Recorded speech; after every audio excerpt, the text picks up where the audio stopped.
In an increasingly competitive environment, the ability to identify the ideal target segment and effectively differentiate your product or service in the minds of your audience is crucial. As technology advances and competition continues to globalize, product and service life cycles continue to get increasingly more and more compressed. Nowadays, companies recognize that they cannot appeal to all buyers in the marketplace, or at least not to all buyers in the same way. Accordingly, the processes of segmentation and positioning must be continually carried out in order to adapt to constant shifts in the marketplace. This lecture will explore various approaches to segmenting consumer markets, focusing on methods, techniques, bases and variables, and all aspects most relevant to the financial services field. We will discuss strategies applied for choosing customer groups to serve, creating market offering, and positioning these offerings in the mind of consumers. Market segmentation is defined as the process that companies use to divide large, heterogeneous markets into smaller, more homogeneous markets that can be reached more efficiently and effectively with products and services that match their unique needs. In other words, segmentation is the process of dividing customers into relatively uniform groups that will respond to your product offering in similar ways. The goal of segmentation is to create groups where the members within the group have similar likes, tastes, needs, wants, or preferences, but where the groups themselves are dissimilar from each other. Market segmentation is the first step in designing a consumer-driven market strategy.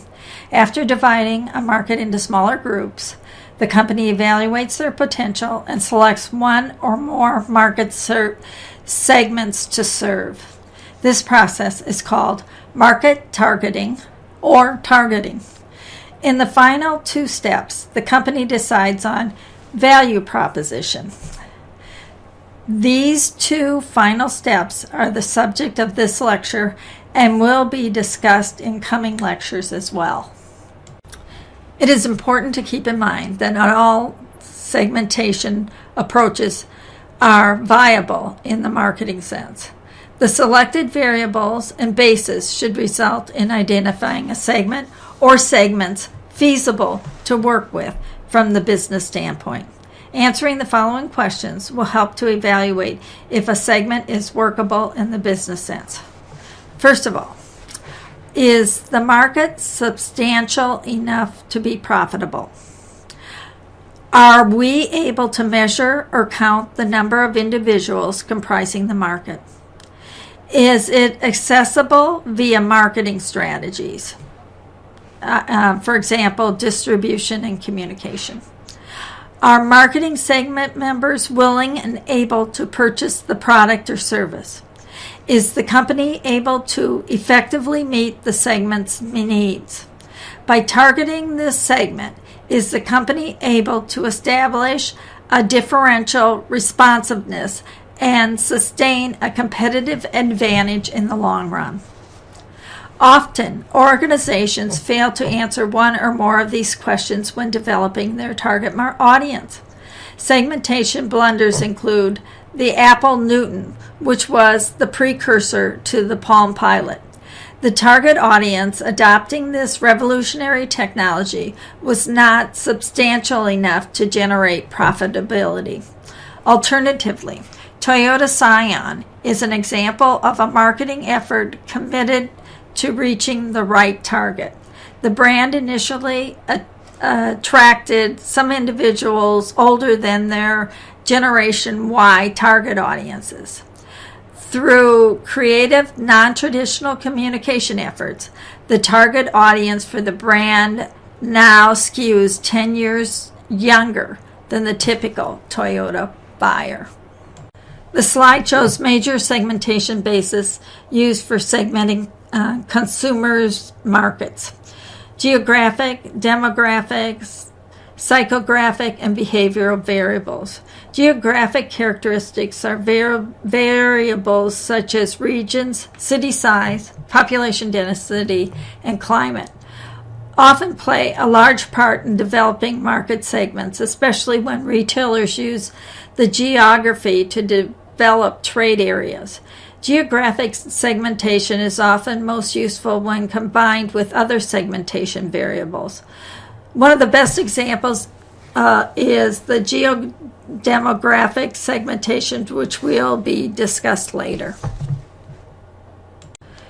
Demographic segmentation divides markets into segments using demographic factors such as gender, age, family size, and life cycle, income, education, etc. Demographic segmentation tends to be the most widely used basis for segmenting consumer markets because demographic information is widely available and relatively easy to measure. One demographic variable, income, typically has a direct impact on consumer behavior. Based on the most recent available analysis of the kind performed by Census, the following segments delineated by age, ethnicity, location, and lifestyle, as well as income, were identified. The upper echelon, a group accounting for only 2% of the U.S. households and with income over $200,000. They tend to be concentrated in the power centers of America, including New York, Washington, D.C., and San Francisco, but they also have homes in sunny leisure locations, Naples and West Palm Beach in Florida, and Santa Barbara in California. More than 1/3 of the super rich are over 55. Non-family households account for just 14% of this segment. Whites account for 90% of the super affluent households. Mass affluent include members of the 10 million households that earn between $100,000 and $199,999. The largest group among the affluent is still of working age, a more sprightly 45 to 54. The nation's traditional money centers are homes to a large share of the affluent. 8 in 10 affluent and super rich households consist of a married couple with children, compared with the U.S. average of 52.5%. The almost rich, or near affluent group, includes fewer than 11 million households with 75,000 to 99,999 income range. The majority of the group is married with children living at home. States that are growing the fastest in population, such as Utah, Colorado, and New Hampshire, also have rapidly increasing members of the near affluent households. The largest concentration of middle class is found in the Midwest. The middle to upper middle class is dominated by people who identify themselves as white alone. There is a world of difference between a household that is at the bottom of this band with earnings of $45,000 and one that is at the top with earnings over $70,000. The distribution is the following. 43% of households have an income between $60,000 and $74,999. 37% of households have an income between $50,000 and $59,999. And 20% of the households have earnings between $45,000 and $49,999. Under medium in this category, that includes people of all ages, races, and with ethnic backgrounds, much like the population as a whole. However, the youngest and oldest age groups are disproportionately represented. The youngest consumers of 25 and younger account for 4.5 billion households. Seniors of the age of 65 and older living on retirement savings account for 16 million households. Together, these two groups accounted for 37% of households within this range. Demographic segmentation becomes less useful when the firm has to understand what drives buying behavior. Behavioral segmentation is the most powerful approach because it uses actual consumer behavior or product usage to make distinctions amongst market segments. Behavioral segmentation, unlike other types of consumer segmentation, is most closely associated with consumer needs. The key is successful behavioral segmentation is to clearly understand the basic needs and benefits sought by different consumer groups. As the market evolves, there has been a move toward need-based marketing. Needs-based marketing was developed around the rationale that if marketeers understand a consumer's current and future needs, they can market the right product to them at the right time. Within this philosophy, an approach was developed based on consumers' life stage as a key predictor of a need. For example, the financial product requirements for a recent or fresh graduate starting out with a current account and a loan are completely different from middle-aged families interested in mortgages, life insurances, and pensions. Over the last years, the financial services market has seen a proliferation of new players and new channels. Customers have increased expectations of being offered the right products at the right time and for the right reason. Increasing competition has led to attempts to derive additional insights into various segments in order to more precisely understand what factors influence customers' decision.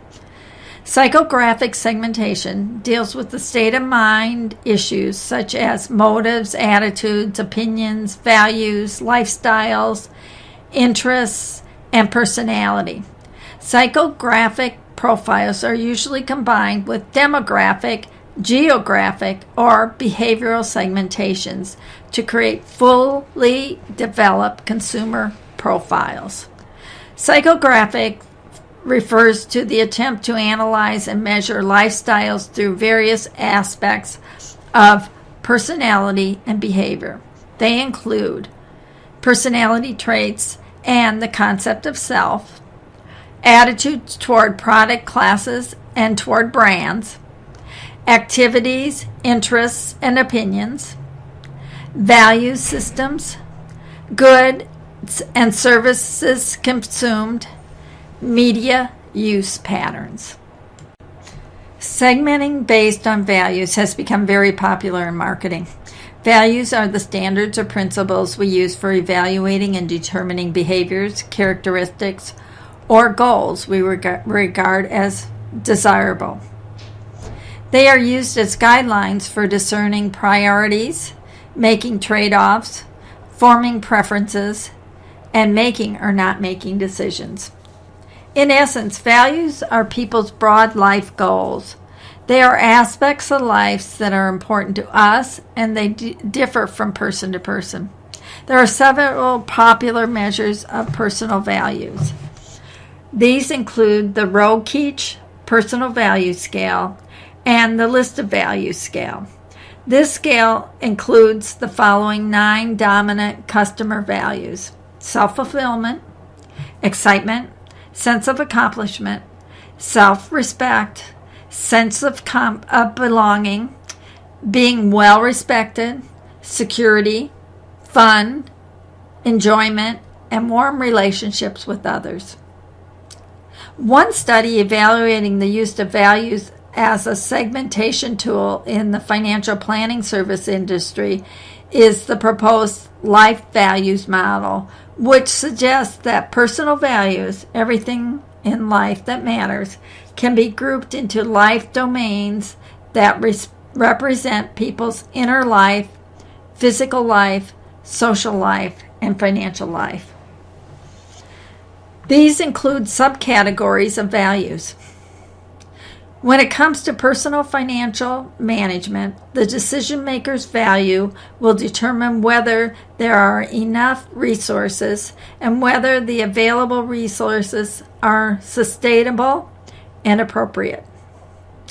This framework illustrates the individual seek to maintain a state of consonance or equilibrium within and among the inner physical, social, and financial areas of their lives.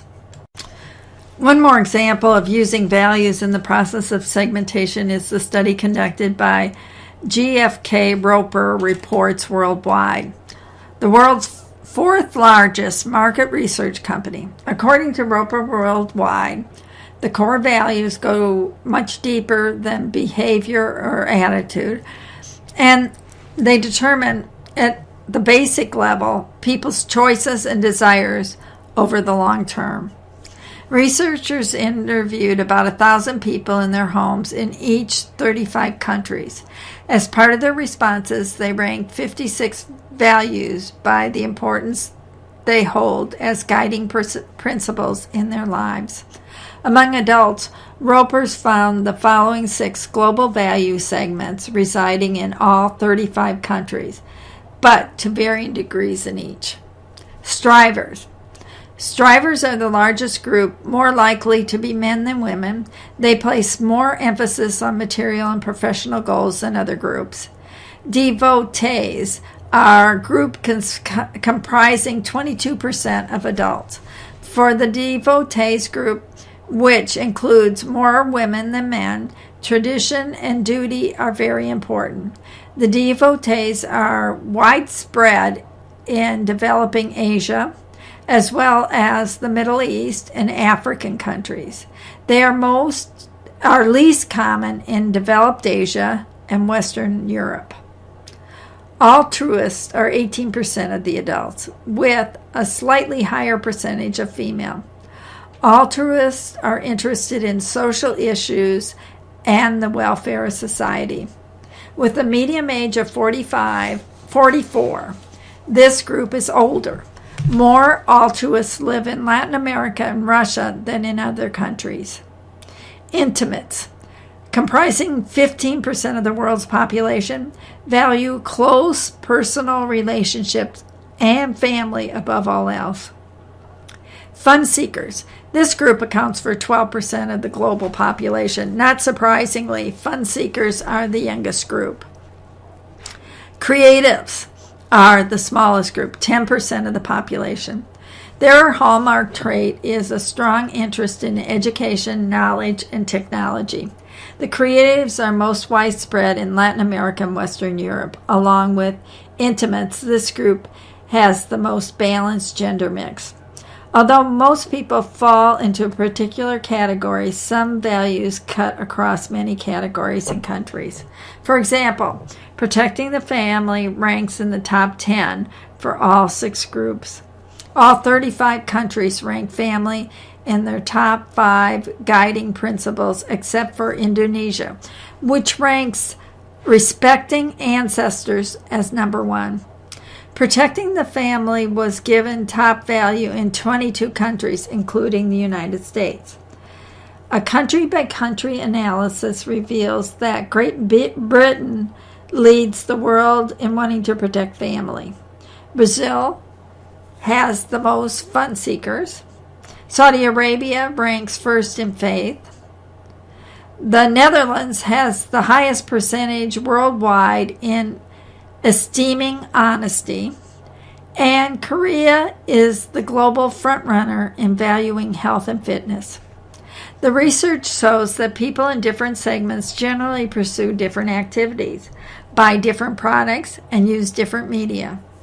For example, fun seekers like to frequent restaurants, bars, and movies, making goods or services related to these activities a good marketing bet whenever fun seekers abound. Intimates enjoy cooking and gardening. They spend a lot of time with TV and radio, so broadcast media are a good way to reach them. Members of particular value segments also seem to share similar brand preferences within product category. One of the most successful and well-known tools of psychographic segmentation is VALS, which divides adult U.S. consumers into one of 8 profiles. The VALS survey has been conducted by SRI International, which is a spin-off of Stanford Research Institute, since the 1970s. VALS measure the underlying psychological motivation and resources that many consumers share that predicts each group's typical choice as consumers. An individual's primary motivation determines what in particular about the self or the world is the meaningful core and governs his or her activities. According to the VALS typology, consumers are inspired by one of the 3 primary motivations: ideals, achievement, and self-expression. Consumers who are primarily motivated by ideas are guided by knowledge and principles. These primary motivations by achievement look for products and services that demonstrate success to their peers. Consumers who are primarily motivated by self-expression desire social or physical activity, variety, and risk. Different levels of resources enhance or constrain a person's expression of his or her primary motivation. More complex approaches include geographic and psychographic analysis. Such approaches are supported by statistical techniques such as cluster analysis and factor analysis. PRISM is one of those approaches which combine geographic, demographic, and psychographic variables.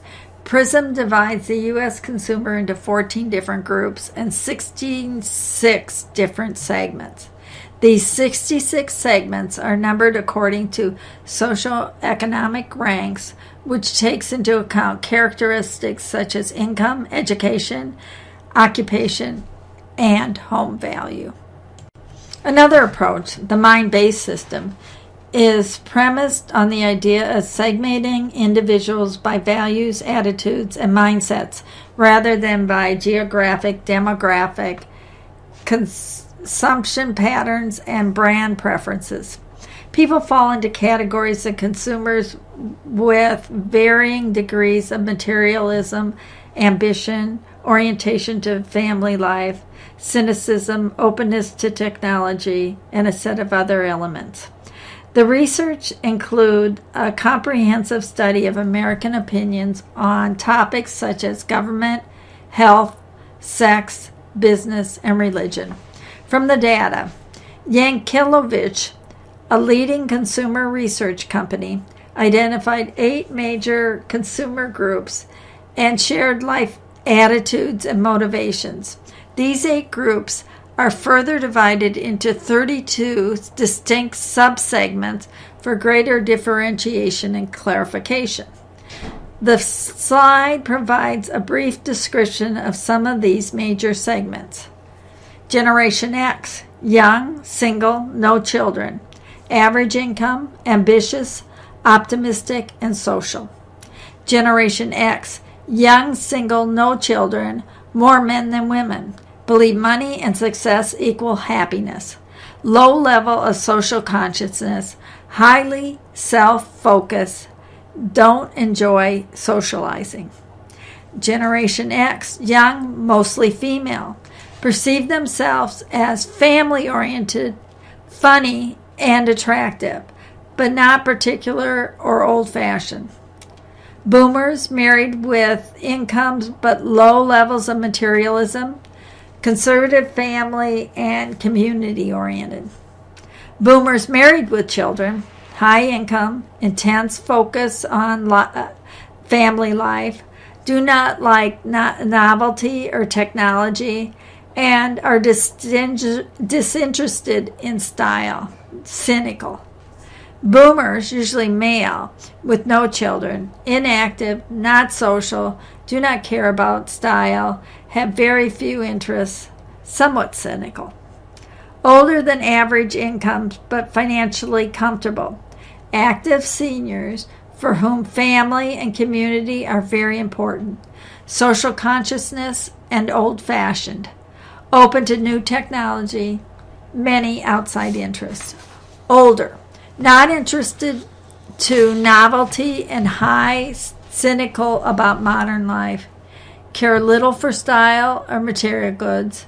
Perceive themselves as neighborly and old-fashioned, but not intelligent, creative, spiritual, or funny. The study suggests that mind-based segmentation system has been useful in the financial services industry. For example, a cross-selling opportunity for a financial services product can be improved by understanding the type of message each recipient will best respond to. While saving for college is considered an obligation for the family limited segment, it's more important for a pleasurable reward for having successful kids for those in the new traditionalist segment. According to authors of Marketing to the Mindset of Boomers and Their Elders and the Principles of Strategic Directions Group, there are 4 distinct baby boomer segments: the upbeat enjoyers, the threatened actives, the financial positives, and the insecure. The table provides some characteristics for each group. Which segment or segments should you target to achieve the greatest return on investment? That depends on what products they're selling and at what price. Affluent threatened actives, for example, are poor prospects for fine jewelry purchases, and when receiving health-related direct mail, 46% of them throw it away unopened. But threatened actives are excellent targets for tools. In terms of behaviors, nearly 1 in 3 threatened actives enjoy working on do-it-yourself projects. Another study segmenting older customers by age, motives, and patronage preference is illustrated on this slide. As you might suspect, these findings suggest distinct differences in financial service preferences between those over 55 and those under 55. Preferences for high risk and average risk investments are low among the older adults as compared to those under 55. However, the numbers are much closer for safe investments. To build the segment solutions, companies need both to buy and to build data to enhance their existing customer information. Technology has dramatically empowered the power of segmentation. Now, the ability to have live databases, create a dialogue with the consumer, coordinate and target sales messages and relationship building activities is very common. Advanced data mining techniques are also quite popular. In the business-to-business world, the use of information technology to link sellers is well established. Market segmentation reveals the firm's market segment opportunities. A firm needs to evaluate various segments and decide how many and which segments it should serve. Market targeting can be carried out at different levels, very broadly, very narrowly, or somewhere in between. Mass marketing, which involves no segmentation whatsoever, occurs when companies aim marketing campaigns at the whole market for a particular product.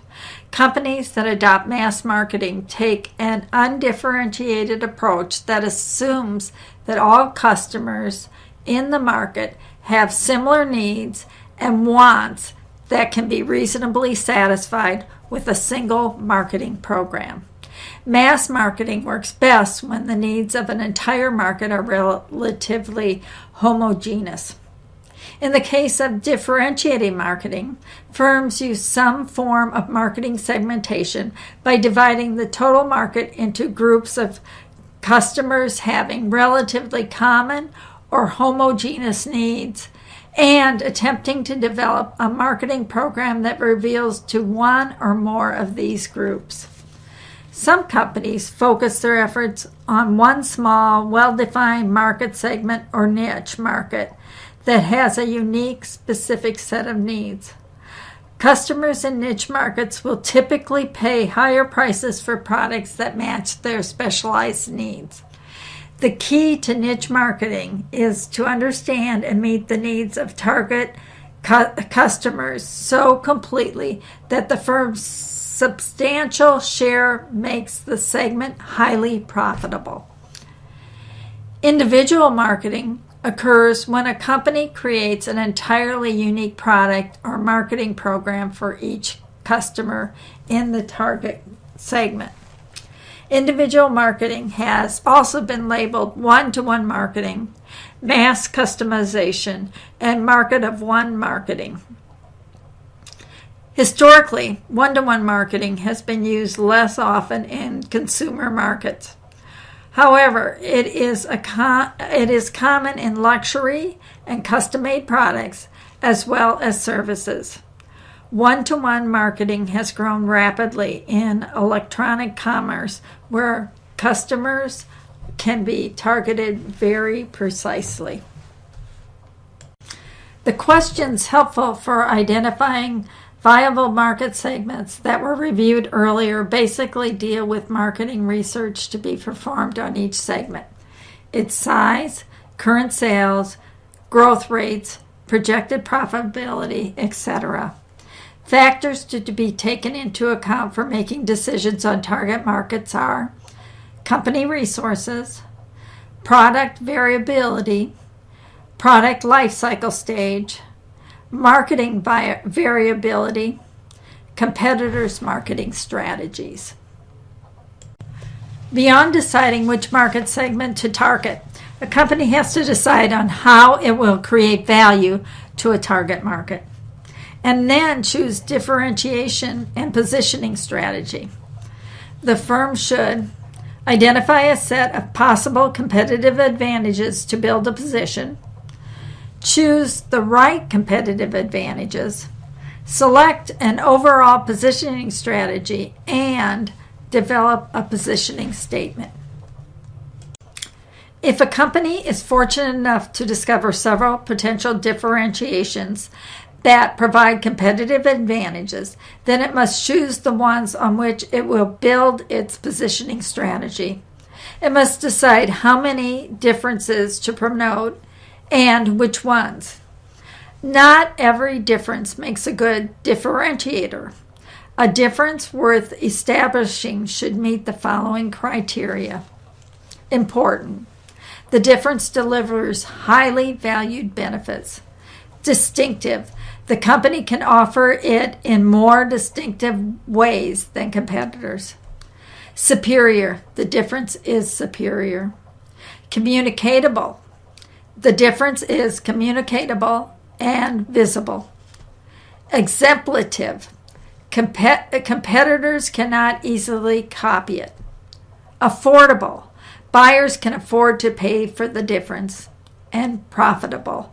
The company can introduce the difference profitably. Positioning means developing a marketing strategy aimed at influencing how a particular market or segment perceives a good or service in comparison to the competition. Accordingly, successful positioning depends on the degree to which a marketeer understands how their customers view their product or service, as well as how they view the competition. Often it is necessary to identify attributes, price to quality relationships, uses or applications, user's image, class, and other types of relevant categorization of both the marketeer's company and the relevant competition in order to effectively analyze a position.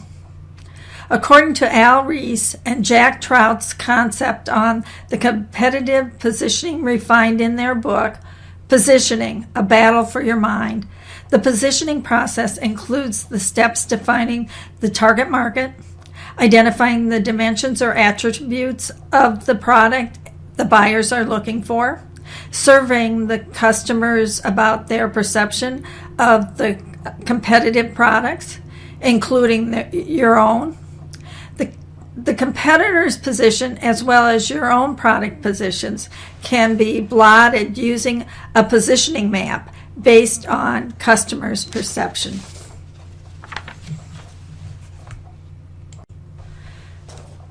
A perceptual map is a graphical display of competitive positioning derived from collected data. Such analysis often overlay demographic or target audience grouping so that the positioning effectiveness can be analyzed with current and potential segments in mind. These methods use advanced statistical techniques such as multidimensional scaling. The goal of positioning is to effectively differentiate your product or service from those of your competitors. In a dynamic marketplace environment, effective differentiation is challenging but crucial to strategic success. When developing a positioning strategy, 3 concepts can be applied: symbolic, experiential, or functional positioning. A marketeer must decide which type appeals to a particular target segment. Functional positioning implies solving problems and providing benefits to customers. Symbolic positions refer to self-image enhancement, ego identification, belongingness, and social meaningfulness. Experiential positions provide sensory or cognitive stimulation and may portray positive experiences and imply special sensations. In the Porsche advertisements, based on experiential positioning, freedom and excitement are emphasized. Functional positioning is very common, although such an approach should include well-differentiated attributes. For example, in the category of wristwatches, the brand Casio would be considered a functional brand, since its usefulness lies primarily in its ability to tell time correctly. The brand Movado, on the other hand, would be considered a symbolic brand, since it is used primarily for its status appeal, and its ability to tell the time is only an incremental reason for its usage. In order to effectively segment the market, segmentation basis needs to be clearly delineated and comprised of market-specific basis. The chosen segmentation basis should reveal what influences and directs the buyer's behavior. Furthermore, a well-defined segment profile will help a marketeer to identify where and how to reach the prospects. Finally, segments should be chosen to support and enhance the firm's sustainable competitive position on the market.